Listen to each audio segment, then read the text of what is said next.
باللہ من الشیطان الرجیم بسم اللہ الرحمن الرحیم۔ مومنین، آپ کے سامنے ہم نے واجب، حرام، مستحب، مکروہ، مباح ان کی تعریفیں پیش کی تھیں، اور اب ایک اہم مسئلہ ہم آپ کے سامنے پیش کرنے جا رہے ہیں جو ہے تقلید۔ تقلید ہر شخص جو واجب ہو، جس پر واجب ہے، وہ جو بالغ ہو چکا ہے، 15 سال کا لڑکا، 9 سال کی لڑکی اگر ہو چکی ہے تو اس کے اوپر تقلید کرنا واجب ہے۔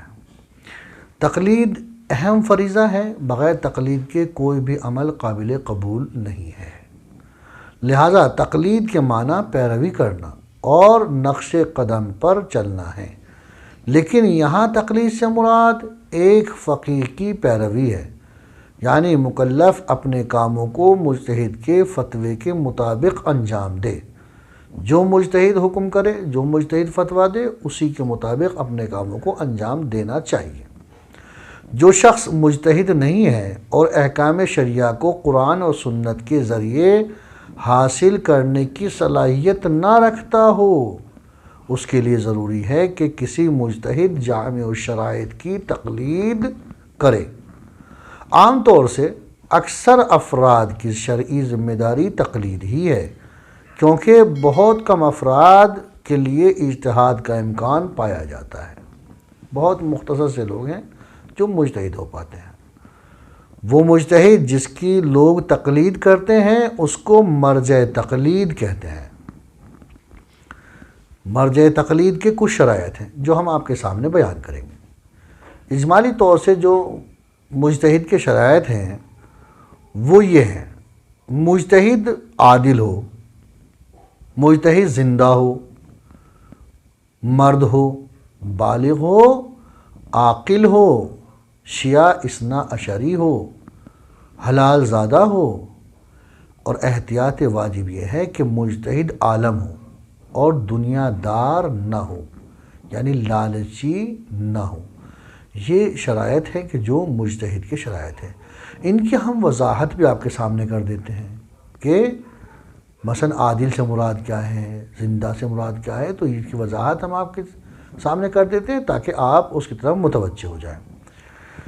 عادل وہ شخص ہے جو تقوی کی اس بلند منزل پر ہو کہ تمام واجبات کو انجام دیتا ہو اور محرمات سے پرہیز کرتا ہو، واجب کو چھوڑتا نہ ہو اور حرام کرتا نہ ہو، جس کی عدالت کی پہچان کا طریقہ یہ ہے کہ گناہ کبیرہ کو انجام نہ دیتا ہو اور گناہ صغیرہ پر اصرار نہ کرتا ہو، یعنی گناہ صغیرہ کو بار بار نہ کرتا ہو۔ یہ عادل کا مطلب ہے۔ جو شخص ابھی سن بلوغ تک نہیں پہنچا ہے، یا وہ شخص جس نے اب تک کسی کی تقلید نہیں کی ہے، اس کو چاہیے کہ ایسے مجتہد کی تقلید کرے جو زندہ ہو۔ مردہ مجتہد کی تقلید ایسے افراد کے لیے صحیح نہیں ہے، یعنی ابتدا سے تقلید مردہ مجتہد کی نہیں ہو سکتی، بلکہ زندہ مجتہد کی تقلید کرنا ضروری اور لازم ہے۔ جس مجتہد کی انسان تقلید کر رہا ہے، اگر وہ دنیا سے چلا جائے تو زندہ مجتہد کی اجازت سے اس مردہ مجتہد کی تقلید پر باقی رہا جا سکتا ہے۔ مثال کے طور پر آپ کسی مجتہد کی تقلید کرتے ہیں، خدا نخواستہ ان کا انتقال ہو گیا ہے، اب آپ کے اوپر کیا ہے ضروری کہ جو زندہ مجتہد ہے اس نے اگر یہ اجازت دی ہے کہ آپ مردہ مجتہد کی تقلید میں باقی رہیں تو آپ اس کی تقلید میں باقی رہ سکتے ہیں۔ جو شخص مردہ مجتہد کی تقلید پر باقی ہے تو ان مسائل میں جن میں گزشتہ مجتہد کا کوئی فتویٰ نہیں تھا، یا نئے پیش آنے والے مسائل جیسے جنگ یا صلح کے جو مسائل ہیں، ایسے مسائل میں اسے زندہ مجتہد کی طرف رجوع کرنا ہوگا۔ یعنی جو مجتہد کے جس کی تقلید کرتا تھا، اگر اس مجتہد کے مسائل وہ نہیں ہیں جو اسے درپیش آ رہے ہیں، تو اب نئے مجتہد کی طرف تقلید کرے گا اور نئے مجتہد سے وہ مسائل معلوم کرے گا، اس پہ عمل کرے گا۔ اسلام نے مرد اور عورت کے فرائض کو ان کی خلقت اور مزاج کے مطابق قرار دیا ہے۔ اور مرجعیت کی اہم اور سنگین ذمہ داری سے عورتوں کو سبکدوش کرنا ان کی آزادی کو سلب کرنا نہیں ہے، کیونکہ اسلام میں خواتین بھی اپنی محنت کے ذریعے درجہ اجتہاد تک پہنچ سکتی ہیں اور احکام خدا کو قرآن اور حدیث کی روشنی میں معلوم کر کے اس قابل ہو سکتی ہیں کہ وہ کسی کی تقلید نہ کریں۔ عالم اسے کہتے ہیں جو قرآن اور حدیث سے احکام معلوم کرنے میں اپنے زمانے کا سب سے بڑا ماہر ہو۔ مکلف پر واجب ہے کہ مجتہد عالم کو پہچاننے کے لیے تحقیق اور جستجو کرے۔ مکلف یعنی جو تقلید کرنا چاہتا ہے، اس کے اوپر ضروری ہے، واجب ہے کہ وہ مجتہد کو پہچاننے کے لیے تحقیق کرے کہ کون اس وقت مجتہد ہے، کون اس ٹائم سب سے بڑا عالم۔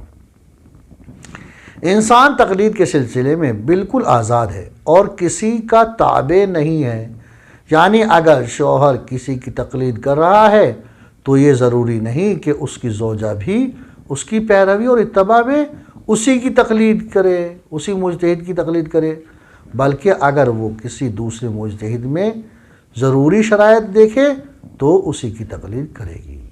یعنی یہ ضروری نہیں کہ باپ اگر کسی کی تقلید کرتا ہے تو اس کا بیٹا بھی اسی مجتہد کی تقلید کرے، نہ، بلکہ اگر بیٹے کی نظر میں کوئی اور مجتہد ہے، کوئی اور عالم ہے تو اس کی تقلید کرے گا۔